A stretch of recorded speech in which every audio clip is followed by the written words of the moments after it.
basslines. How do you approach bassline programming, and do you have any tips for producers who struggle to make powerful basslines? I would say make sure that the bass lines hit at the right frequencies that are pleasing to the ear. And this goes for other sounds too, snare drums, things like that, kicks. Say, for example, if you have a bass line, like I see a lot of bass lines that sit around sort of like above 100 hertz, for example, and there's this sort of 120, 130 hertz kind of muddiness zone. And there are a lot of tracks or a lot of bass lines where if you just mute out all of the treble information and you just have like just the very, very low sub frequencies playing, there's not very much going on. So something that I usually do that tends to work best in the actual construction process of the track is have an extremely simple sub bass and then a storytelling bass playing the same pattern. And that way you can have say, for example, like a bass that, is more of a kind of melodic line that's up in like sort of lower mid frequencies and all the way up to sort of 800, 1,000 hertz, whatever.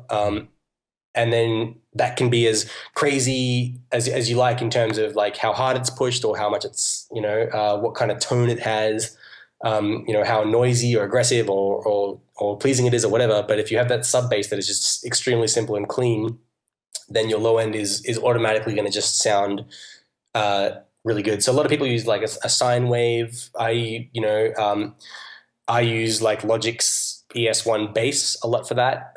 Like ES1 is a very, very simple sort of instrument within Logic, which just has a perfect like sine kind of bass. If you have Xfer Records Serum, you can also do it with like the sub feature in that. There's a direct mix feature in the sub of Serum, which will allow you to have a crazy bass sound with a cool sub that's not processed with the rest of the sound. It's just playing alongside it. So yeah, basically you want to have like clean sounds in the very, very, very low end.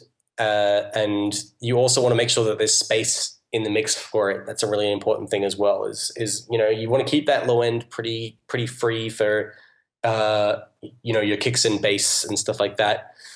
At the same time, that said, a lot of people remedy this by high passing absolutely everything in the mix, which I don't really think is such a good thing to do either. I think that's something you should do when it feels like it really needs to be done to a particular sound. But yeah, so I mean, generally, apart from that, it's about just having a good pattern and having an instrument that actually fits really well into the mix. So that's another thing that is, I think, it's an acquired kind of skill of choosing a sound that actually really, really, really fits into the mix with everything else, And you can usually tell if a track doesn't fit so well in the mix if you mute it out and suddenly everything just becomes a lot more easy to listen to, So yeah, I think it's mainly about just choosing the right sounds and keeping that low end super simple.